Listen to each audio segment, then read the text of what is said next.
¿Qué pasa, ninja? En este vídeo vamos a ver en profundidad qué es un DAO, qué DAO es mejor, motivos por los que no suele sonar un DAO y varios términos que hacen falta para entender y ubicarse dentro del DAO. Por cierto, bienvenido al diccionario de producción musical y beatmaking de Quokka. Ok, empecemos. ¿Qué es un DAO en el contexto de la producción musical? DAO quiere decir Digital Audio Workstation, estación de trabajo del audio digital. Es básicamente un programa con el que vas a producir música. Y cuando digo producir, me refiero a crear desde cero. Un editor de audio como Audacity no es un DAO, porque no puede crear esa música, simplemente pues la edita. Entonces, DAO es la herramienta que tenemos los productores musicales y hoy en día sirven para todo el proceso de producción musical. Nos permite grabar audios, nos permite grabar MIDIs, nos permite secuenciar, crear y estructurar nuestras canciones, nuestros temas, nuestros beats. Nos permite editar el propio audio, modificar ese audio mediante efectos. Nos permite otras fases posteriores como mezclar, masterizar, gestionar el proyecto y al final nos permite exportarlo todo en uno o en varios archivos. Dentro del DAO vamos a poder ver varias secciones. Tenemos un navegador de archivos por aquí, de plugins,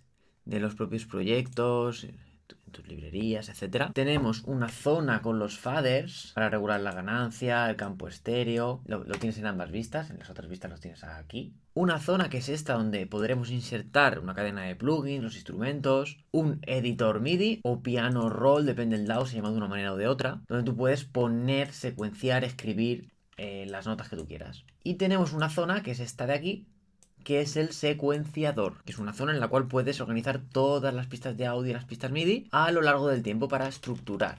Pues imagínate que aquí tienes, yo que sé, una melodía, aquí tienes unos acordes, pero ahora quieres que se callen los acordes y así. Por cierto, si no te has visto mi vídeo de estructura, puedes hacerlo aquí. A veces se confunde secuenciador con DAO, y un DAO no es un secuenciador, sino que el secuenciador en sí es una zona que está en el DAO, una herramienta que tiene el DAO. Vale, ya sabes lo que es un DAO. Ahora la pregunta que posiblemente te hagas es, vale, ¿qué DAO elijo? ¿Cuál es mejor? Pues va a depender mucho de tu situación. Para tu elección, al final vas a tener que tener en cuenta tu situación personal. Entre esta situación está la pregunta de cuánto quieres invertir. De hecho, acaba siendo una de las más importantes a la hora de elegir uno. Hay DAOs de todos los precios, incluso gratuitos, pero te digo algo. Hoy en día el 99% de los DAOs cumplen el 99% de las mismas funciones. Solo que es posible que varíe ligeramente el cómo se hace esa función. Para unos será más cómodo usar unos, para otros otros. Entonces, quitamos esa presión porque realmente la elección no es tan importante. Lo que sí que es importante es que sepas manejarlo bien, que sepas moverte rápido, que conozcas los atajos, pues para cuando te pongas a crear, que no tengas que pararte a pensar cómo se hacía X cosa. Y voy a ser duro, aviso, y es que el hecho de que te pongas a producir y que te salga un beat, un track que sea malo, poco tiene que ver con el DAO. De hecho, tampoco es por la inspiración. Es seguramente porque no tienes unos fundamentos fuertes de producción. No sabes traducir lo que tienes en la cabeza en música. Es porque no sabes lo que estás haciendo. Y es normal. Dicho esto, cuando tú te pones a elegir un DAO, lo que haces al final es elegir la comunidad que hay tras él. ¿Cuántos tutoriales, formaciones, productores hay con ese DAO? Cada año se van actualizando y hoy en día no tiene sentido perder el tiempo en elegir. Y probablemente si no estás cómodo con el DAO que estás usando, no sea por el DAO en sí. Seguramente no te han enseñado a usarlo para que tú estés cómodo. He tenido alumnos que han realizado mi formación en Logic, en Cubase, en FL Studio, en Studio One, y yo le imparto en Ableton Live. Entonces, no importa el DAO, importa que sepas manejarlo. Y si no sabes manejarlo, entonces te recomendaría que utilices de primeras el mismo que está utilizando tu profe, tu tutor, tu mentor, lo que sea. Por ejemplo, a la gente que empieza de cero conmigo, les recomiendo que utilicen el mismo que yo, porque es que al principio puede parecer aquello una nave espacial y que te hagas un lío de traducir pues lo que estás viendo en el tutorial, en la clase, lo que sea, a tu propio DAO. Si es el mismo es muchísimo más fácil que te guíen mano a mano. Sería el único caso. Lo que no te recomiendo es algo que me he encontrado muchas veces. Y es gente que ha aprendido a manejar 3 o 4 DAOs, pero que luego sus producciones son bastante mediocres. Si hubiera invertido el tiempo de aprender todos esos DAOs en producir mejor, estoy seguro que esa persona estaría en otro nivel. Así que elige uno y céntrate en aprender a producir, porque el nivel que tienes realmente no depende del DAO que utilices. Por cierto, si te está pareciendo interesante y quieres profundizar todavía más y conocer a fondo toda la terminología de la producción musical, y especialmente del beatmaking, y tenerlo a mano, pues por ejemplo, para cuando no recuerdes cómo se dice X cosa o qué significa X cosa, pues para eso he preparado un diccionario en PDF con toda esa info, si la quieres, claro. Te lo dejo en la descripción y en esta tarjeta de aquí. Ahí vas a encontrar el enlace para que te lo pueda enviar al correo. Importante, si lo haces, acuérdate de confirmar el correo electrónico, si no, no te puedo enviar nada. A ver, a día de hoy han sido más de 100 alumnos los que han pasado por mi formación, y muchos de ellos venían de cero. Por eso sé que una duda súper común que tiene una persona que está empezando es la de ¿por qué no está sonando mi DAO? ¿Por qué no suena? ¿Se ha roto? ¿Qué pasa? Pues vamos a ver fallos que es posible que estén ocurriendo. 1. La configuración del output. Si te vas a preferencias, en el apartado audio tienes que asegurarte que el dispositivo de salida sea el de tus altavoces o algo que esté en activo. Básicamente, si pones no device, directamente no va a sonar nada, es imposible. Otro fallo muy tonto, pero más común de lo que piensan, es que los altavoces estén desactivados, que el volumen de los altavoces esté bajo, que se te haya desconectado algún cable o que la tarjeta de sonido esté apagada con el volumen abajo. Otro fallo sería el de dejar la pista MIDI desactivada. Activada o desactivada. Desactivada nunca va a sonar. Activada sí, evidentemente. Pero algo muy típico es que imagínate que tienes varias pistas agrupadas y aunque no esté desactivada la propia pista pues que tú quieras sonar, si el grupo en sí está desactivado, en este caso es el 3, si está desactivado tampoco va a sonar. Así que asegúrate de que esté todito activado. Otro fallo es que el clip de audio o el clip MIDI esté activado y no desactivado. Está desactivado, obviamente no va a sonar. Si resulta que has elegido una pista, como por ejemplo este contact, y la has puesto en solo y luego se te ha olvidado quitarlo, solo va a sonar esa pista. Por lo tanto, si yo le doy al play y esto está vacío, esta segunda pista no va a sonar hasta que yo quite el solo. A veces puede ocurrir que el volumen de la pista esté tan bajo que apenas lo puedas escuchar. Otro fallo típico es que tú te has montado aquí la super melodía de la vida, pero la has puesto en una pista que no tiene un instrumento asignado. Entonces aquí hay una partitura, pero la pista en sí no tiene ningún instrumento dentro de la pista, así que tampoco te va a sonar. Uy, no suena, ¿por qué? Porque no hay instrumento. Estás diciendo una partitura que suene sola, la tendrá que tocar algún instrumento. A veces parece que está todo bien, pero resulta que en el plugin el volumen interno está bajo. Por ejemplo, en este contact, si bajábamos de aquí, tampoco va a sonar. Es posible, y esto es más raro porque es muy visual, que tengas bajado el volumen de la ganancia del propio clip. Aquí tampoco va a sonar hasta que lo subas. También es posible que en algún proceso de todos los plugins que has puesto en la cadena de procesamiento del sonido, el output, el volumen de plugin, algún plugin de la cadena esté abajo y eso haga que no suene. Otro motivo por el que puede no estar sonando tu DAW es porque estás tocando las notas en un instrumento virtual con notas que están fuera del rango MIDI. Fíjate que en este caso no lo marca. Y ahora mismo las notas que están sonando están dentro de ese rango, entonces sí que suena. Pero ¿qué pasa si suenan en una escala mucho más baja? Que no sonaría, literalmente. Entonces tú te puedes estar volviendo loco. Ay, no suena, no suena. Es que claro, es que una flauta, como es en este caso, no llega a estas notas tan bajas. También es posible que quieras que mientras que estás componiendo te suene la nota que tú estás poniendo. Fíjate que yo ahora estoy tocando la nota y no suena nada. Eso es porque tengo este botoncito de aquí desactivado. Si lo activo, se pone en azul. Las notas que ponga sí que van a sonar. Otro motivo por el que puede estar no sonando una melodía que tú hayas hecho en un MIDI, sí que tiene un instrumento, es porque hayas puesto el velocity tan bajo que literalmente sea casi inapreciable o inapreciable 100%.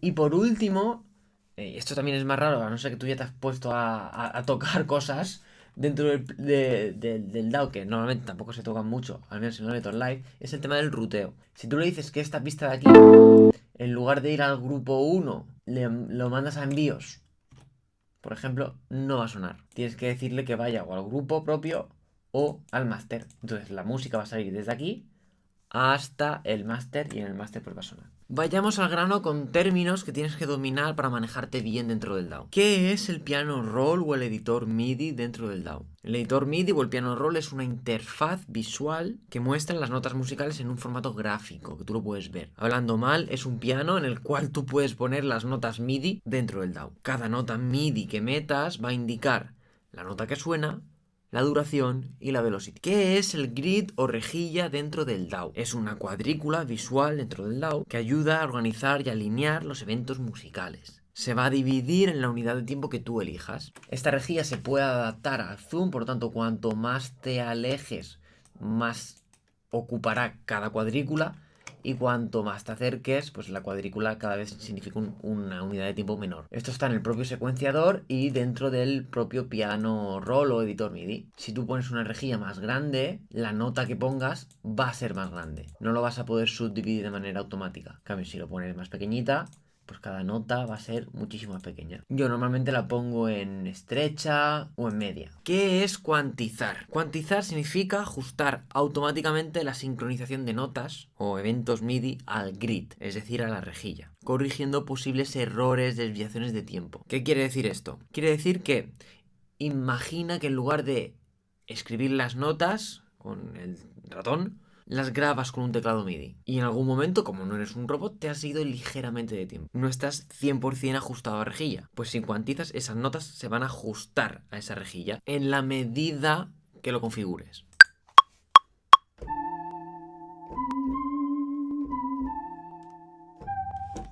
Por ejemplo, he tocado esto. Si yo ahora selecciono todo y le doy al botón derecho y cuantizar o control U, directamente pasa de algunas notas que han caído fuera, como por ejemplo esta, a alinearse a rejilla. Eso es cuantizar. ¿Qué es VST en producción musical? VST significa Virtual Studio Technology y básicamente es un formato estándar para los plugins especialmente externos al DAW, los que no vienen por defecto. Muchos instrumentos virtuales y muchos efectos, muchos plugins de terceros, que son los que no vienen con el DAW, vienen en este formato. ¿Qué es un instrumento MIDI? Es un instrumento, como puede ser un teclado, que se comunica con el ordenador y con el DAW y le da información sobre la nota que está tocando, su duración y su velocity, que es su volumen. El MIDI no va a emitir sonido de por sí, a no ser que se le cargue un instrumento. Ocurre para MIDIs autónomos como para los que se conectan con el DAW. Cuando tú ves un clip MIDI, un editor MIDI, en un DAW lo tienes que entender como una partitura. Pero una partitura por sí sola no va a sonar nunca. Y para ello tienes que cargar un instrumento en esa pista que interprete esa partitura. ¿Cuáles son las ventajas de trabajar con pistas MIDI y clips MIDI y instrumentos MIDI en comparación con pistas de audio en un DAW? Pues mira, MIDI y audio son herramientas diferentes que utilizamos los productores musicales para crear música. No hay una mejor o peor, simplemente se usan para cosas diferentes. Y de hecho se pueden combinar. El MIDI te permite mucha flexibilidad en la edición, en la creación. Si estás probando una melodía o unos acordes, puedes cambiar una nota y volverlo a escuchar sin problema, ya que el MIDI no es un sonido en sí, sino que son indicaciones que se le da a un instrumento para que suene de una manera concreta. Con el MIDI, por ejemplo, puedes crear una melodía con un instrumento y si no te gusta la melodía, pero no te gusta cómo está sonando ese instrumento, puedes mantener ese clip MIDI, ese editor MIDI, ese clip MIDI, y puedes cambiar el instrumento que está sonando manteniendo exactamente esa melodía. Vale, entonces, ¿qué son las pistas de audio y los clips de audio? En una pista de audio solo pueden aparecer clips de audio, es decir, archivos de audio que ya estén impresos, que tú puedas ver la onda, un sample, un loop, una canción entera, da igual. No puedes cargar un instrumento en una pista de audio, simplemente no te deja. Lo que sí que puedes hacer es conectar una entrada y que grabe una voz externa, un instrumento, lo que sea, a través del micrófono. Eso se grabaría en una pista de audio y no en una pista MIDI. Y en estos clips de audio tienes otros usos, otras posibilidades. Puedes modificar el audio de una manera que el MIDI no te deja. Puedes chopearlo, silenciar alguna parte de forma muy fácil, etc. ¿Qué es el paneo en producción musical? Es la distribución del sonido entre los canales izquierdo y derecho para crear esa sensación de ubicación espacial. Tú puedes hacer que un sonido te suene a la izquierda o a la derecha o en cualquier punto intermedio. Esto se utiliza para ubicar el sonido en la mente de la persona que lo escucha. ¿Qué es la ganancia en producción musical? En producción musical, la ganancia se refiere al control del volumen de una señal de audio. A más ganancia más fuerte, a menos más flojo el sonido. Puedes regularlo tanto desde los faders de la pista, por ejemplo aquí, como estos de aquí, como a partir del propio clip de audio. Aquí controlas la ganancia. Plugins dentro de la cadena de efectos. Listo. ¿Qué es la latencia en la producción musical? La latencia es el retardo perceptible, es decir, que tú lo notas, entre la entrada y salida de un audio en la producción. Es el tiempo que tú pasas desde que tocas una tecla MIDI, que esa señal llega al DAW, se procesa y acaba saliendo por unos altavoces. En todo ese proceso, pues pasa tiempo. Eso es la latencia. Si es muy alta, es de locos grabar, porque vas a tocar y va a sonar un poquito después. Y esto se puede controlar con el tamaño del buffer. A menor tamaño, menos capacidad de procesamiento, pero entonces será más rápido, hay menos latencia. Y esto te sirve, por ejemplo, si quieres grabar una voz o quieres grabar el piano, lo que sea. A mayor tamaño, mayor capacidad de procesamiento, pero hace más esfuerzo. Podrá procesar una cadena de plugins súper pesados, pero es más lento, te va a dar más latencia. ¿Qué es la velocity? Pues en el contexto de la producción... ¿Qué es la velocity? Pues en el contexto de la producción musical, la velocity se refiere a la medida de intensidad o fuerza con la que una tecla de un teclado MIDI o cualquier dispositivo MIDI es presionada. Es lo fuerte que aprietas la tecla. A mayor fuerza, más velocity. Y se usa para controlar la dinámica del sonido, normalmente el volumen, pero el volumen de esa nota en particular. Por eso, en un instrumento virtual que respete esta velocity, cuando pulsas muy flojito, el sonido va a ser también muy flojito. Concretamente y técnicamente ese valor de velocity va desde 0 a 127. El 127 es el máximo. Y tener este parámetro de velocity en los MIDI hace que pueda simular de una manera más real los instrumentos que se tocan. ¿Qué es el dry wet en producción musical? Esto lo verás muchísimo en efectos y plugins dentro del DAW y se refiere a una mezcla de dos señales. Una señal seca o dry, que es la original, y una señal wet o húmeda que tiene el efecto aplicado. Si pones el dry wet al 0%, quiere decir que de ahí va a salir la señal pura, sin el efecto aplicado. Si lo pones al 100%, solamente vas a escuchar el propio efecto. El resto son puntos intermedios de ambas señales. Por ejemplo, si a esta pista le metemos una reverb como esta y lo dejamos al 10%, quiere decir que va a salir un 90% de la señal normal, sin ningún tipo de efecto, y un 10% de la señal con la reverb. Por ejemplo, 0% es la señal pura, 100% es solo la reverb, y el punto intermedio, que es un 25%, hace que tenga un poquito de reverb. Por ahí queda. También verás que en algunos plugins este parámetro se llama mix. Para hacer un resumen hemos visto qué es un DAW, qué DAW elegir, razones por las que pueden no estar sonando tu DAW y una serie de términos que son importantes que domines para que te puedas mover cómodamente en el DAW. Si te ha quedado alguna duda, escríbela en comentarios. Si además quieres entender otros términos de producción musical porque estás empezando y andas buscando algo de claridad, vete al diccionario completo de producción musical. Y si ya has tenido suficiente de términos y ya los dominas y quieres ver la enorme oportunidad que tenemos ahora como productores y específicamente como beatmakers, vete a este vídeo.